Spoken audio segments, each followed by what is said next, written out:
스님, 제가 이제 살아오면서, 이제 불교 공부를 하려고 저 나름대로 노력을 많이 했거든요. 근데 지금 지나오면서 보니까는 예전에 제가 따르던 분 중에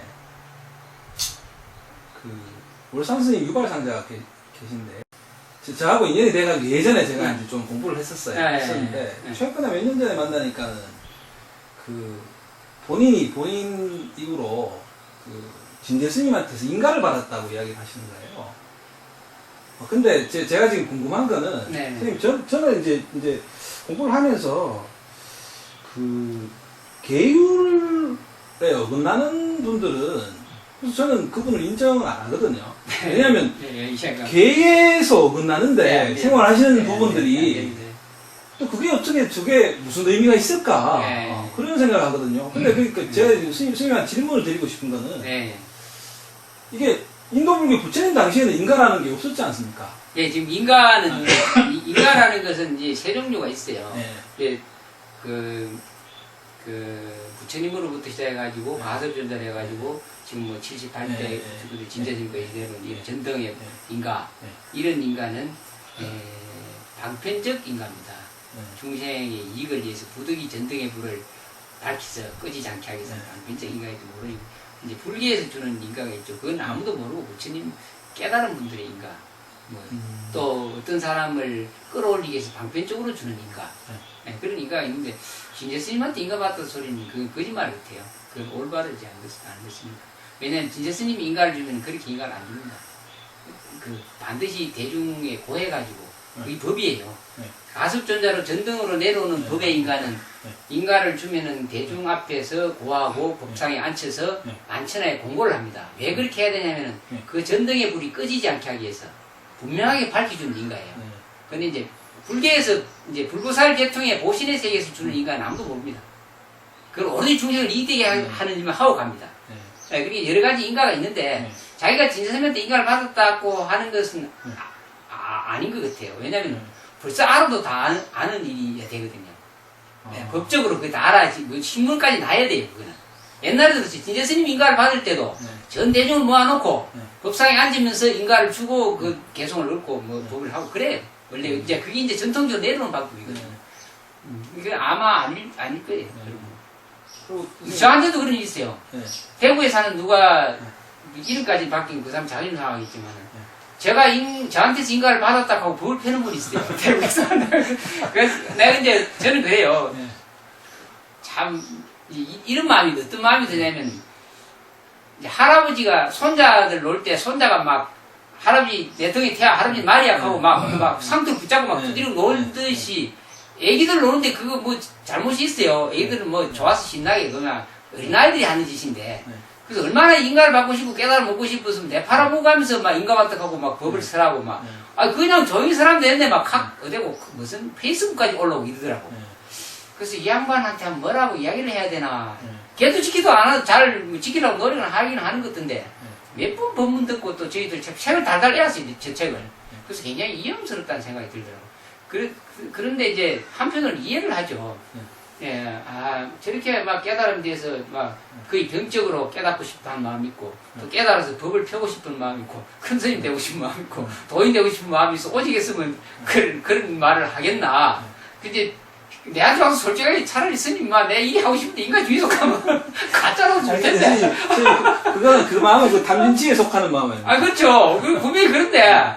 그래서 그런 사람도 있더라니까. 근데 많이 놀래기는 놀랬는데 한편 이해를 합니다. 그거 갖고 내가 훼손되고 나를 욕을 해도 상관없기 때문에 그냥 놔둡니다. 그걸 이해하시면 돼요. 그러나 다만 우리가 이제 배우는 입장에서는 이제 그 사람 행실을 보고, 내가 흔들리지 않고 이렇게 바르게 가면 끝나는 거예요. 허물 없는 사람도 있겠어요. 근데 하고 싶어서 하는데 무지하겠습니까? 할아버지 상도 붙잡고 할아버지 말하라 하는데. 제가 좀 공부하러 이곳저곳 다니면서 느끼는 게 어떤 게 있냐면요. 굉장히, 그러니까 영적으로 굉장히 높으신 분이라는데, 왜 개의 문제에서 이게 자꾸 문제가 될까? 그거 간단하죠, 간단해요. 그건 석가는 못 버리니까 그게 결론이 그죠. 아니, 섭을 집착을 못 버리니까 걔를 어기는 거지 않습니까? 네. 좋아서 하는 건 아니고 네. 집착이나 습관 때문에. 네. 근데 부처님이 분명히 사성제의 설법을 그리 하셨죠. 고통의 원인이 네. 집이다 그럽니다. 집. 네. 습관적 이런 것들 집에 다 들어가잖아요. 네. 그러면 그걸 반드시 멸해야 된다고 나오잖아요. 네. 그래서 멸하지 않고 도인하면 그거 되겠습니까? 부처님의 처음 설법한 사성지를 어긋나게 하는데. 그러면은 그 세상 사람들이 네. 저 사람들이 와, 대단하다고 따르는 그 사람들이 걔를 안 지키는 부류 같이 노는 거죠. 같이. 싫으니까. 걔 지키기 네. 싫고 도인하고 싶으니까. 그래서 어려운 거예요. 그래서, 예. 그래서 이제 지혜로운 눈으로 잘 보고 반짝거리는 눈으로 가야지, 혹해가지고 가면 그건 다 무지무명이라는 거죠. 그 혹한 데 따라가면 안 되는 거죠. 내가 정확하게. 그래서 지혜로운 자는 바르게 정확하게 판단하는 힘이 있고, 지혜롭지 못한 사람은 그런 데 빠져가지고 끝도 없이 악도 헤매게 되고 그렇습니다. 그건 가지 말아야죠. 그걸 잣대로 보면 되겠네. 그렇죠. 그래서 내가 부처님 가르침 따라 네. 올바르게 설해준 부처님의 가르침 따라 바르게 자기 양심 가지고 바르게 집착과 애착과 습관을 무지무명의 습관을 끊어가면서 가면 잘 가는 것이다. 네. 예, 그렇게 가시면 되죠. 혹해서 가면 큰일 나요.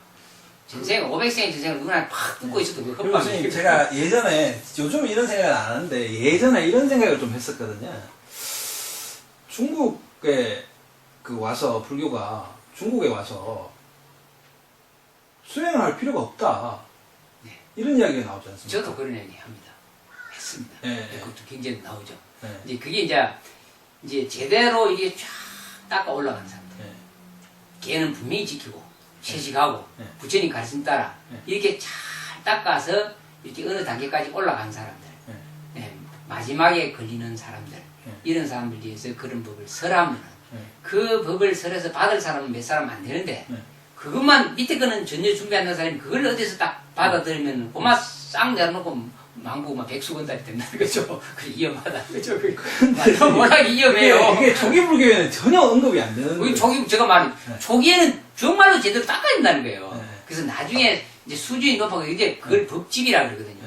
네. 예, 먼저 자아의식에 대해서 분명히 알고 자아를 버리라 그러고, 네. 그 다음에 이제 공부를 잘하고 지지가, 이야, 대단해. 이래가지고 쫙 나아가면 그 진리에 대한 법에 대해서, 그게 딱 같이 버리면은 자유를 잃어버리니까, 법에 걸려서 자유를 잃어버리니까, 법을 내려놓게 하기 위해서 수행 방법을 다 나눠놓거든요. 어느 단계에 가면 그 말이에요. 근데 어느 단계의 걸 자기 것이라고 착각하고 썩는다는 게 초기도 안 돼 있으면 썩는다는 게 그 큰일 나는 거죠. 예. 그래서 그런 사람들한테 수행이 필요 없다고 하는 사람은 고기 먹어도 호흡이 안 될 수가 있습니다. 근데 이제 또 이야기 들으면 그래 나 고기 먹어 일단 곤란하다는 거죠. 저는 가끔씩 그런 생각을 하는데 네.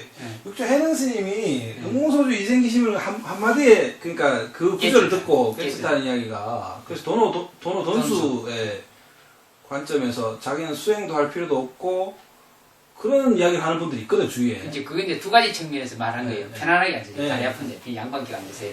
이제 진여의 입장, 진리의 입장, 본체의 본성의 입장, 그거는 여의 입장이거든요. 네. 편안하게 양반 계세요. 다리 편안하게. 네. 그렇게 앉아도 돼. 편안하게 앉으세요. 그래 앉으세요. 네. 진여의 입장, 네. 본체, 네. 근본적인 입장, 네. 그 진리의 절대적인 입장이죠. 네. 진리의 절대적인 입장에서 그 말을 딱 들어맞는 거예요. 네. 수행 점차나 지위나 수행이나 이게 발붙을 자리가 없죠. 시비고하가 붙을 자리가 없네. 절대적인 자리. 네. 근데 이제 부처님 공부를 하는 수행자의 입장, 네. 아직 생멸 속에 있는 사람들, 네. 생멸을 벗어나서 영원한 참된 자유를 누리고자 공부하려고 하는 사람들의 입장, 네. 그런 사람들 입장에서는 돈수 수행이 필요 없다고 말하면은 찾기도 전에 포기한다는 거예요. 찾기도 전에 진리의 문을 들여놓지는 않는 겁니다. 그래서 점수와 돈호가 함께 가야 돼요. 깨달음을 얻고 난 이유는 점수라는 게 문제가 사라지지만은 깨달음을 얻기 전에는 점수의 마음을 갖고 수행을 해야지 깨닫죠. 깨닫고 나면은 그 문제가 사라지죠. 예, 삶 자체가. 그러니까 해는 육조현대사의 돈수 문제는 진여의 입장에서 말한 거예요. 본 성품의 입장에서 말한 거지 우리 수행자 입장에서 절대 말한 것이 아닙니다. 그거. 예. 수행자 입장에서 말한 게 아니고 성품의 입장에서 말한 것입니다. 육조현대사. 대신 신수가 말한 점수에 말하는 그걸 끝도 없이 잘 닦아야 된다. 마음껏 닦아야 된다. 그렇게 말했잖아요. 네. 그런 부분은 깨달음을 얻지 못한 수많은 사람들의 수행의 입장에서, 네. 생명의 입장에서 말한 것이고, 그렇게 보셔서 수행을 하셔야 돼요. 제가 이 비유가 좀 틀릴지 모르겠는데, 예를 들어서, 박사과정의 이야기를 유치원생한테 하면 안 되죠. 하면 안 되는데, 네, 그 유치원생들이 다 박사과정 그 이야기를 계속 하고 있으면, 네. 어린아이가 네. 어른한테 네. 법문한다는 게, 이야기한다는 게, 그 상대성 진리 알아? 이렇게 말하면 맞다는 거예요. 자기는 아무것도 모르면서 어디서 아인슈타인의 상대성 진리를 몇 마디 어른한테 주워 듣고, 야, 저거 대단한 거라 나도 써먹어하고, 애들이 아무 데나 가서 니 상대성 진리 알아? 그러면 다른 사람 모른다고 큰 소리 빡빡 치는 게 자기도 모르면서. 그런 일이 벌어지죠. 육조 해능대사는 진수만 이야기했고, 신수는 그 진수를 이야기하는 거고, 생멸의 세계에 존재하는 사람들을 이끌어가기 위해서 끝도 없이 정수를 말했고, 그리 보셔야 돼요. 어떤 게 우일이라고 말하면 안 되고. 근데 지금 선종에서는 다 해능. 네, 그러니까 본성품. 원래 선 자체는 성품자리만 이야기하는 거예요. 선사들은 오로지 본자리만 이야기하는 게 선사들이거든요. 예. 법사는 중생들 입장에서 법을 설하는 것이고, 예, 또 율사는 계율에 대해서만 설하고. 선생님, 제가 저희 집안이 원불교 네. 쪽입니다. 좋아요. 어렸을 때부터 원불교를 했었는데, 그래서 전에 와서 보니까 좀 틀린 게 뭐냐면요.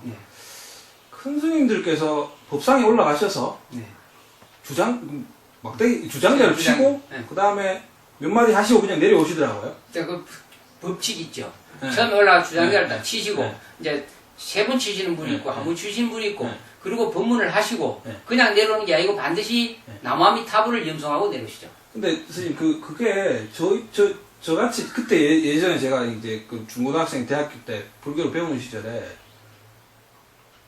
입장에서는 부처님 당시에 설법하실 때는 스님처럼 이렇게 그냥 자연스럽게 이야기하시잖아요. 근데 왜 법상에 올라가서 모르는 말 몇 마디만 하시고 내려오고는 그게 선만이에요. 선만. 네. 본체만 말로 전할 수 없고 표현으로 드러낼 수 없는 것을 언어나 문자의 몇 마디 가지고 본체를 드러내는 방법입니다. 유일하게. 그게 스님 아까 말씀하신 돈수의 그걸 표현할 수 없는 건데 돈수를 표현하는 방법입니다. 선사들. 법상에 올라가서 하는 방법. 그게 중생들한테 몰라요. 중생들은 모르죠. 중생들은 몰라요. 근데 왜 그런 방법을 그게 이제 거의 이제 끝머리 이제 꼭지 살짝만 하면 톡 튕기질 사람들. 귀한 사람들을 위해서 꼭 그렇게 해야 됩니다. 그 사람들만 따로 하면 되지 않습니까? 이제 그 사람들이 어디에 있는지 모르죠. 금기가 수성한 사람이 어느 구석에 이게 석가모니 부처님이 도를 깨치고 법을 설하는 것도 그와 같습니다. 부처님이 또 깨달음을 얻고 내 법을 설해봐야 알아들을 사람이 한 사람도 없는데 나는 갈란다 했던 거예요. 말해봐야 못 알아들으니까. 근데 어떤 식으로든지 설을 하면은 금기가 혹시 그 중에 수억 명 인구 중에서도 금기가 한두 사람 만약에 있다면은 그 얼마나 가치 있는 일입니까? 이 사바세의 중생세계 속에서 단 한 사람이라도 깨달음을 얻는다면 석가모니 부처님의 설법은 가치가 있습니다. 이때는 거예요. 천상의 자신이 발휘하기를. 단 한 사람이라도 그 귀한 법문을 듣고 깨달음을 얻으면 너무나 가치 있는 일이니까 설하세요. 이래서 부처님이 설을 하신 것이거든요. 그래서 깨달음을 얻고 이해한 사람 별로 많지 않죠. 마찬가지입니다. 선사들은 그걸 임무를 갖고 온 겁니다. 법을 전해갖고 이 덕불을 지금까지 부처님 법이 꺼지지 않게 최상승의 법을 꺼지지 않고 전등해서 전해주려는 막중한 임무를 갖고 계신 분들이 법을 전해받은 선사들이죠. 그래서 이 선사분들은 단 한두 사람한테 법을 전해주기 위한 일만 하고 갑니다. 달마대사를 보십시오. 달마대사가 인도에서 중국으로 건너갈 때는 28조죠. 달마대사가 인도에서 28조 중국에 와갖고 초조거든요. 그것이 28대까지 계속 불이 꺼지지 않고 부처님 법이 전해지는 그 불씨를 갖고 인도에는 전해줄 사람이 없으니까 그때는 벌써 힌두교가 다른 종교가 판을 다치고 불교는 망했으니까 그래서 이 덕불을 전해서 부처님의 위대한 은혜 갚는 일을 해야 되는데 사람이 없으니까 중국으로 건너간 겁니다. 그 중국으로 건너가는데 아무도 없잖아요. 그 황제가 막 접대를 하고 해도 사람이 건기가 안 되니까 그 치아버리고 뿌리치고 소림사에 가서 7년 동안 기다린 거예요, 사람을. 9년이죠, 9년. 9년 동안 면벽하면서 기다려가지고 그 진수 한 사람한테만 딱 전해주고 가버렸잖아요. 그 뜻이 그 있어요. 선사들의 뜻은. 그래서 선사들은 구질구질한 대중을 위한 법문을 잘 안 합니다. 안 하는 이유는 어쨌든지 불을 꺼지지 않게 하는 임무만 있고 그 불이 시절이 돌아서 많은 근기 있는 사람들이 모였을 때 한목의 육조 해능대사 같이 그 밑에 수많은 기라성 같은 깨달은 자들이 많이 나왔잖아요. 덕산선사 밑에 80몇 명이 깨달았잖아요. 그런 기회를 시대에 따라 주기 위해서 꼭 분명히 불이 꺼지지 않게 항상 전합니다. 그 선사들이 탁탁 하는 거는 오로지 본성품 하나에 깨달은 것만 전해주고 가르쳐 주려고 법상에서 그래 하는. 그래서 일반 사람들은 욕을 하죠. 잘 모르고. 이해를 하셔야 돼요. 굉장히 중요합니다. 그래서 욕을 들어먹는 아이들하고 선사들 일만 하는 거예요. 그런데 요새는 이제 많이 좀 이렇게 부드러졌죠. 막 법문도 잘하고 이래요. 막 하도 이구동성으로 선사들 뭣도 모르면서 주장가만 치고 막 한두 마디 하고 간다 이래서 뭐라 싸니까 몇 마디 막 좀 구슬려서 하죠. 근데 원래는 그게 잘 안 해야 돼요. 탁 두드리고 막 한마디 하고 내려가버려야 그게 이제 선사들이거든요. 예. 다른 사람을 이해시키고 다른 사람한테 욕 들어먹는 거 관계 있지 않는 게 선사입니다. 오로지 법을 전해주기 위해서. 이런 거는 아무 책에도 안 나와요. 안 나와요. 그거는 나와서 될 이야기도. 지금은 육조 해능대사가 깨쳤다 하는 억무소주 위생기심. 억무소주 위생기심 모르는 사람 지금 어디 있어요? 다 알아요. 그 뭐 말인지 뜻인지 다 압니다. 그리고 깨쳤습니까? 못 깨쳤잖아요. 그거 안다고 깨친 게 아니에요. 근데 그때 그 소리를 딱 듣고 육조 해능대사는 마음속에 뭔가 울림이 딱 왔거든요. 왔는데 그것을 제대로 확인하려고 간 거죠. 오조 홍인대사 해상으로 찾아갔는데 거기서 진짜 깨달음의 개성이 나온 거죠. 예. 그러니까 우리가 어느 쪽으로 알아낸다고 해서 그게 이해를 했다고 해서 깨달은 건 아니거든요. 속에서 딱 봐야 되는 거죠. 그걸 알려주려고 말을 잘 안 하는 거예요, 선사들은. 말을 해줘버리면은 또 거기에 또 머리를 굴려서 놀아난다는 거죠. 사람들이. 그래서 언어는 크게 안 쓰고 그냥 이렇게 보여주고 말죠. 그리고 굉장히 어려운 문자 쓰고, 어려운 언어. 어려운 문자 일부러 씁니다. 일반 사람들이 이해해서 아르마리로 그 계산해가지고 깨닫지 못하라고. 그거는 망식이 되기 때문에. 그래서 자꾸 어려운 소리만 하죠. 그래서 욕을 들어보고 가면서 어려운 소리를 하는 겁니다. 근데 이제 저같이 풀을 해치는 거는 본성을 이해, 어쨌거나 악도를 면해가지고 나중에 깨치라고. 지금 뭐 따라올 사람 없으니까 조금씩 줄어가면서 결국 나중에 깨치게 하려고 그걸 자꾸 이렇게 쓰는 겁니다. 쉽게 알아듣도록. 그 이해를 그리 하시면 돼요. 그 선사들 절대로 이제 우리가 이제 아는 생각 갖고 욕하시면 안 돼요. 굉장히 중요해요. 너무너무 중요합니다. 근데 그게 너무 저는 대비가 되는 게 부처님 행적하고 네. 그러니까 큰 스님이라는 선사분들 행적하고 너무 틀리니까. 그 시대가. 부처님은 위대한 깨달음고 복덕자랑이 어마어마하게 헤아릴 수 없이 많은 분이고 다음에 이제 미륵 부처님이 출연할 때까지 우리는 복덕자랑이 없어요. 선사 아무리 선사라고 깨더라도. 그래서 그게 어쩔 수 없습니다. 그래서 간단하게 조금만 한두 마디로. 그냥 막 49년 동안 그렇게 귀한 법문을 다 해줄 수 있는 그런 입장은 그런 게 미륵 부처님 도래해야 되죠. 그래서 우리는 지어놓은 복덕자랑이 선사라 해도 복덕장이 없는 사람 너무 없는 사람도 많죠. 그래서 자기 밥도 못 먹고 사는 선사들이 있죠. 그래서 이제 법만 있는 거예요. 법만. 체성만. 본체만. 그래서 그런 걸 전해주기 위해서 하고 가는 거예요. 이해를 그렇게 하십니다. 이런 게 아무도 설명을 안 해주네. 제가 이야기하니까 알겠죠? 예. 근데 이렇게 이제 인연이 닿으면 말하고 일부러 그걸 법상에서 말 안 해요. 이제 많은 것들이 전해줄 수 없는 많은 것들, 비밀들이 들어 많이 있죠. 근데 그걸 대중부패에서 할 수 있는 것들은 아니고 간절하게 이렇게 물으면은 언제든지 그분한테만 이렇게 전해줄 수 있는 거죠.